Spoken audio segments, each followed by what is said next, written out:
Time now for CURES Cures. All right, the holiday season is usually a joyful time, but you know what? Keeping up with everything from gifts to gatherings on top of the coronavirus, it kind of makes it a little stressful. I know, we all want to feel joy, but sometimes that stress just creeps in. So we're talking about real ways, practical ways you can de-stress for the holiday season. And Sabrina Runbeck is here. She is a physician's assistant and public health practitioner. She spent many years in cardiothoracic surgery. So thank you for being with us today.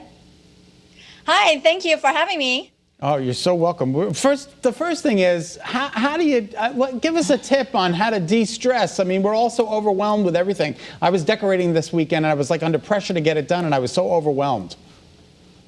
Yeah, it's such a great question. Now, we know so many things are happening, not only because the holidays, we need to gather the gifts together, and then we're also worried about our career at this current time, plus the pandemic, the wave is coming up. So one thing I always suggest is think about what you truly want to have in life right now, who's most important to you and how you want it to show up. So quickly pivot our mind into that positivity, because positive psychology has told us if we are thinking about anything that's positive mindset and can beat out that negativity. Any one negative thought or experience takes 3 positive ones just to overcome that. Oh, wow. That's pretty so cool. One thing you said is just something in the morning you recommend you write down. And I guess sometimes we might just want to think it. You really want us to write it down. Write one thing down that you really love about yourself and keep it with you to remind yourself about it during the day.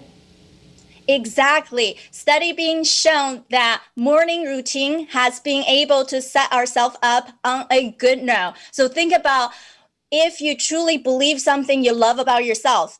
Think even the night before, because any habit ritual can be easily triggered by something we already do. So I would ask yourself to just think about one thing you love about yourself, program into your phone for morning alarm.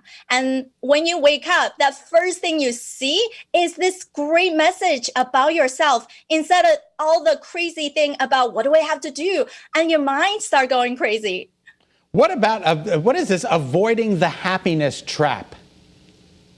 Yes, when we have higher expectation of what ought to be, when family come around, we feel like, oh, it should be warm, fuzzy. We need to put our best foot forward. Let's not talk about things that disrupt our routine, our happiness. Then you put yourself into such a high expectation.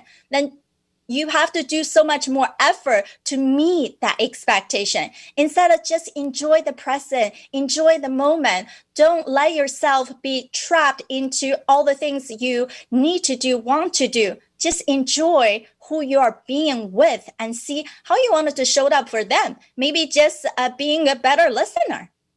Yeah, you know, I think we're so trained, especially here in our American culture, of have high expectations, go, go, go, do better, do better. And you say that kind of sets us up for just not feeling like we're enough. You also want us to stop these, you said stopping mind benders. You don't want to repeat, I am stressed. I always have learned this, like, whatever you say after I am, be careful, because you're kind of making that so, right? Exactly.